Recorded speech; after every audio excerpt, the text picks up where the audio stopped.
السلام عليكم ورحمة الله وبركاته. صاحبي kusoo dhawaada barnaamijkeena daily update-ka. Haddaan isla fiirino suuqa sida ujeedaan aad iyo aad ayuu u daatay. Market cap guud waa 3.37 trilyan. Haddaan fiirino dhinaca iyo VN Grid-ka 55 ayuu marayaa.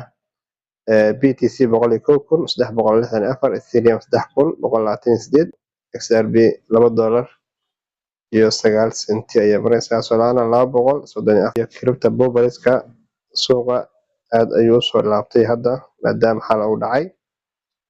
Sidoo kale waxaa jira fursado dhanka maalgashiga ayaa jira iyo la moogaan asxaabta. Haddaan fiirino dhinaca iyo technical-ka sida ujeedaan BTC-da waxaa laga soo celshay 97,000 ayaa laga soo celshay. Sidoo kale waxaa ku adkaatay levelka ay joogtay inay ka dhaqaaqdo. Sidoo kale haddii hadda ay difaaca weyso levelka yacni sida hadda uu yahay markaan fiirino aagan hadda oo markii la soo celshay yani uu ku guuldareystay inay markaa dhaaqdo. Haddii marka kanalkan uu ku xirmo levelka korkiisa waxaan rajaynaynaa sarafka dhinaca sare. Haddii kale waxaan rajaynaynaa in markaa aan soo taabano 91